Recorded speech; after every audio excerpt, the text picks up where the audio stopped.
Don't say it yet. No, don't say it yet. Seriously, don't say it yet. Don't say coming, football's coming home. He's gone and said it now, hasn't he? It's coming home. Hello and welcome to the channel. My name is The Steak Bake, and today we're going to be discussing England's 1-1 draw and subsequent 5-3 victory on penalties against the Swiss. A really good performance from England where they looked much improved, a change from Gareth Southgate in formation, and perhaps a little bit more positivity from both the side and the fans and the pundits after the game, which is great to see. Let's get into it. Of course, it wasn't all positivity from everyone, and there's still calls for a more attractive brand of football, but this was certainly England's best performance so far. They looked like they controlled the game. They nullified a very, very good Switzerland side. I've been very impressed with how Switzerland have been playing in this tournament so far.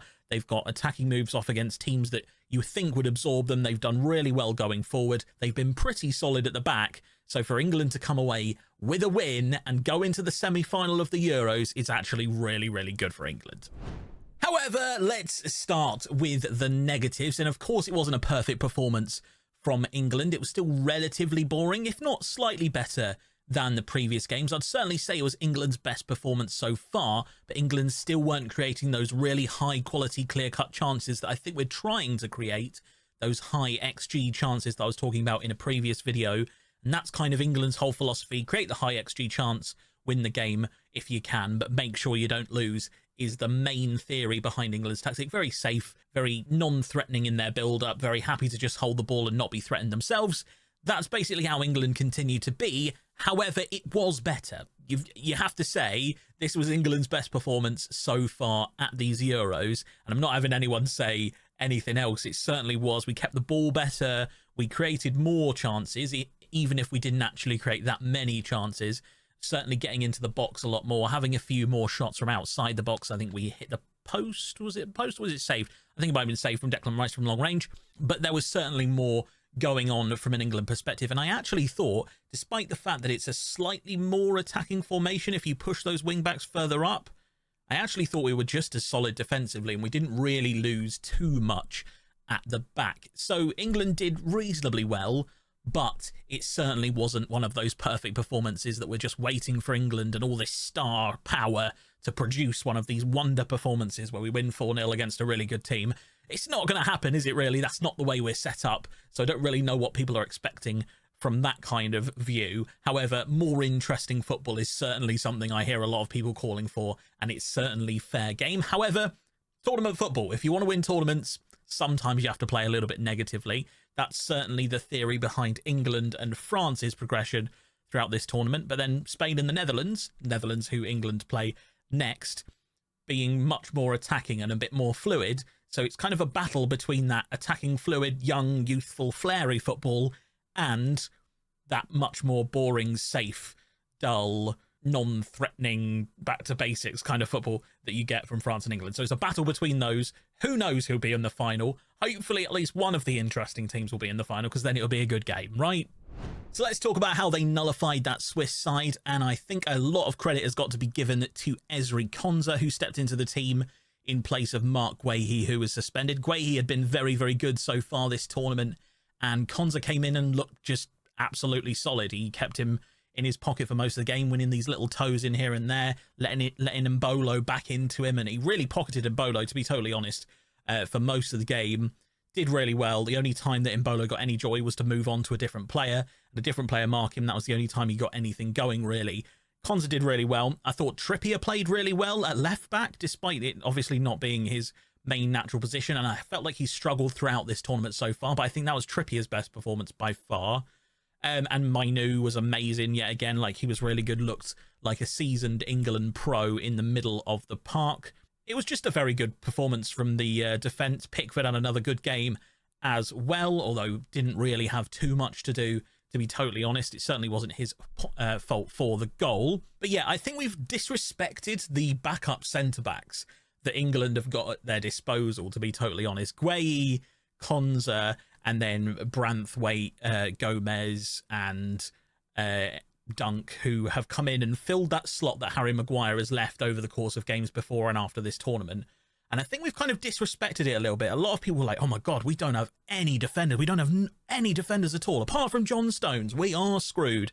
Other people saying that Harry Maguire is up there with John Stones. I certainly don't think he is. Admittedly, he plays well for England, but I don't think you can play for England when you're so out of form for your club and also not fit as well. So I'm glad Maguire didn't go. But the guys that have stepped up, I know Branthwaite ended up going home in the end, but those guys that have stepped up, especially Konza and especially Gueye, have been absolutely fantastic so far and prove that they should be at this tournament and they are good enough quality to get into an international side. And I think they were disrespected a little bit before the tournament. So a little bit of an apology to them, I think, is due. Certainly, I was certainly one that was doubting how our left-sided centre-back would do throughout this tournament. So I'm really glad that those guys have stepped up and played their absolute socks and hearts off. Fantastic credit to them. There's still a few concerns for me about England's attack. Their defences looked very solid, but the attack seems to be lacking that little bit extra, that little je ne sais quoi that means we can get goals and look like a team that's going to win every game. I still think we're lacking it, and I think in particular, Harry Kane has concerned me. Naturally, I see a lot of positives in Harry Kane's game. He holds the ball up really well. He wins free kicks. He can win a flick on header. He distracts defenders, and defenders are pulled out of position so that Saka and Foden and Bellingham can get in behind. However, it's not really working like that in this tournament that much, and Harry Kane finds himself most of the time outside of the penalty area and not really running in behind the last defender and getting chances that you'd want a striker to get. Unfortunately, you find him quite deep. Often he's the one dropping really far deep towards the defensive midfielders, and in fact, at one point during the game, he was winning the ball back really deep in the England half. You want him further up, and I think it is a little bit of a wasted position for England right now. Don't get me wrong, Harry Kane is a fantastic finisher. I'd probably say he's the best finisher in the world, apart from maybe Haaland. Or maybe Lewandowski as well, but he's right up there with the best finishers in the world. But that's mainly his only thing that he's doing for the team right now. And considering he's only scored 2 goals at this tournament from a very few limited number of chances, and he has missed a couple as well, I don't think it's worth using that position on someone that is only a finisher. I think if you get someone like Watkins in the team or Ivan Toney, they bring more things to the team. What they lack in finishing, which they definitely don't fully lack, they just don't hit the Harry Kane level. They're here rather than here. What they lack in that finishing, they make up for in pace, in being a target man in Toney's case, being aerially sound, being strong, being able to run in behind, being able to pick a pass. And that kind of thing would lean me towards maybe dropping Harry Kane. And I never thought I'd say that, because Harry Kane is England's all-time top goal scorer, and he's absolutely fantastic at finishing. He's a huge threat. He's our #1 penalty taker. But as proved by the penalties the other night, do we need him? What you would go and say is that he is the captain, and it's certainly a debate that would need to be had, and it's certainly something I'm sure Gareth is considering, but I don't think he'll ever go through with it. Harry Kane is vital to his way of playing, and he does occupy defenders, which is really important. But I don't think he's the sole answer, and he does feel a little bit like a wasted position. If he goes up against the Netherlands and he scores a hat-trick, I'll eat my hat and I'll eat my words as well, because obviously that'll prove him as a value to this team. And he has scored goals at this tournament, let's not forget that, and won a couple of golden boots as well at previous tournaments. He is a quality striker. It's just, he just seems a little bit lost in this system, and he's not creating the pockets of spaces that I want him to create. Either that or the players aren't running into those pockets of spaces, which potentially is an issue as well, with no one really on the left side or the slightly off centre left running in behind Harry Kane, really. We saw a couple of times from Jude Bellingham in the game where Jude found himself at the back post for a few crosses, and I'd like to see that a little bit more, where Kane takes up the front post where he can tap the ball in at the near post, runs, steps back to the edge of the 6-yard box so he can finish. There was one moment where the ball was cut across and it didn't quite get to Harry Kane. That's where I want him, ready for those kind of passes. But there does need to be someone at the back post taking up that space that he's then left. And if Jude Bellingham's going to do that, then fantastic. But there seemed to be a lot of moments where there was nobody there. And if nobody's taking up the space Harry Kane is creating, then we might as well have someone that can do something else in that striker role. I guess that's what I'm saying. I would find it very difficult to drop Harry Kane if I was the manager and I was looking at this team and thinking, how can I improve it? I would find it really difficult to do that. However, perhaps that's where it needs to happen. Speaking of replacements for Harry Kane, Ivan Toney, I think, deserves an apology from me, certainly, as I was saying that he shouldn't even be on the plane for England, which I initially stand by. Dominic Solanke had 19 goals this season. Did we need 3 strikers when Gareth Southgate was definitely not going to drop Kane at any point? And even if Kane got injured, Watkins was the natural replacement for me. It's a different type of player, different dynamic. But now I'm thinking that what Toney brings to the team and what he did do for the last 10, 15 minutes of that second half of extra time was he offers England that target option. And instantly, straight away, England started to whip balls into the penalty area to try and get that goal, that winning goal. And Toney was there causing issues. We didn't quite get the crosses right on the day because we didn't have enough time to kind of bed in that cross back post tactic that we need to make Toney work. But certainly the threat was there, and Toney obviously occupies a couple of defenders then because they're panicked about the crosses coming in, and that then loosens up the edge of the penalty area for your Foden and your Bellingham and your late arrivers even in Declan Rice, and Declan Rice benefited from that a little bit with some outside of the box shots at the end of the game. There is where England could adapt, I think. If we were playing Ivan Toney up front instead of Harry Kane, getting balls into the box rather than trying to constantly get in behind and play the ball flat for Harry Kane, if you've got that option of playing it in the air, that's certainly a really good option. And I'm not saying that Harry Kane can't do it in the air. He's okay at an aerial presence, but he's not Ivan Toney. Ivan Toney can definitely back into a defender, bring the ball down on his chest, win a header. He's tall, he's big, he's strong. He knows where to put his body in order to hold off defenders. Harry Kane is more about putting his body in a position where he gets fouled, which is not the same thing. They're both good at those two things, but Harry Kane's target is always, how can I be fouled here? Or how can I let the ball bounce? Whereas Ivan Toney, he can meet the ball, he can bring the ball down himself. And that, I think, is a different dynamic for a striker. Whereas previously I'd have just said, he's just the same player as Kane, isn't he really, Toney? But he's proving that that's not the case. And he's also ice freaking cold at penalties. My God, that man. How do you take a penalty where you stare at the goalkeeper and kick while not looking at the ball? And he does it every time. And I've always found this a very strange thing for Ivan Toney, but his penalty record is impeccable. I think he's missed one ever. When he stepped up for the penalty, I had absolutely no doubts whatsoever. I just went, this is a goal. This is a goal. He scores this. He scores this all day, every day.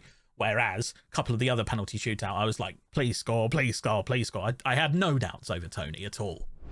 Obviously, we can't talk too much about England's successes without talking about the man of the moment, Bukayo Saka. What an absolute legend he is turning into. What an icon of the English game right now.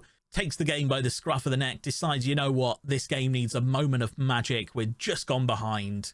I'm the man. I'm the man to cut in and find that finish, and he did. Absolutely wonderful moment, and then cold penalty as well. Really cold penalty. Respect, a lot of respect to Saka. I mean, he's played right wing back, he's played left wing back, he's played right wing. Where's he going to play next? In goal? He'll still probably score. I'm going to be honest. He's absolutely on fire right now, and hopefully he continues to do so for England. He looks like England's main threat. He can beat a guy in or outside of him, like he can cut in and roll the ball across, or he can cut onto his left foot and cross the ball, or shoot, or run laterally across the penalty area. He's doing absolutely everything you want in an inside forward / winger. He's playing fantastically. Credit to the lad as well, and he's doing it with a sensible head, and he just seems like such a nice bloke as well. Is there anything wrong with Bukayo Saka? I don't think there is. I mean, if he gets sent off in the final and we lose because of that, then maybe I'll change my mind. But right now, he just seems like the nicest guy ever, and he's doing everything for England. He's a hero, absolute hero. That being said, we are still relying on moments of brilliance rather than being consistently quality right now. It's moments from Saka and Bellingham that have saved us so far and got us through to the next games. And if England want to go further in this tournament, we have to be consistently good. We have to be the better team, and we have to create good, high-quality chances in order for us to win these games. We can't just rely on a worldie going in every time we need to get through a tournament. As much as that is a lot of fun, and it creates those beautiful memories that I was talking about in the last video. We can't rely on that. We definitely can't. We need to be quality, and we need a little bit of luck as well, to be totally honest. I feel like England have just lacked that little tiny bit of luck that you've seen from like the French, who have pretty much got through on penalties and own goals so far. That little bit of luck is potentially what could swing a game either way, and if England don't get it, they could see ourselves losing it to the Netherlands, that is for sure. The Netherlands are not an easy opponent. They've played very well in this tournament so far. They were perhaps written off when the tournament was split up. And you look to the side of the group and you went, oh, England will win from that side of the group. Some people said, oh, Austria will do quite well there. Switzerland might knock England out. Switzerland might do well. I didn't really hear that much talking about the Netherlands, which I think is very harsh because they had a very good group stage. They were perhaps unlucky not to win their games when they didn't.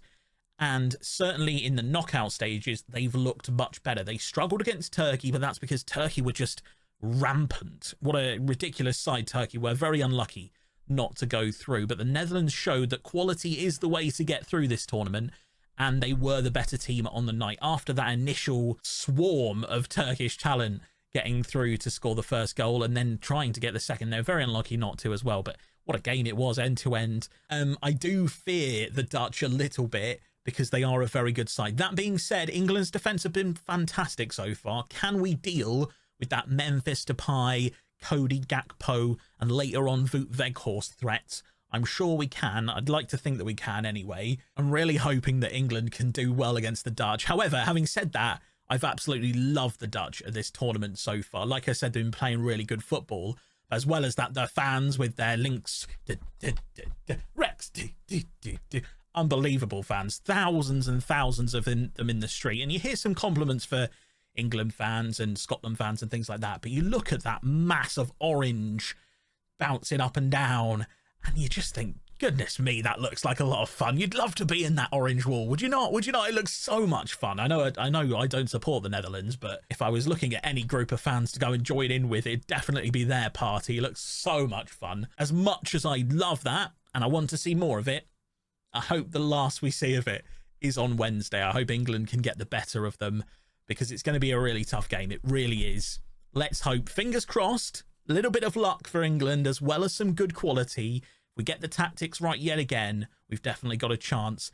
And certainly I'm feeling much more positive about England now, and I think the fans are as well. A penalty shootout win is one of those ways to really galvanise a nation, and I think that's what this England team is beginning to do. Previously, it's kind of been a given.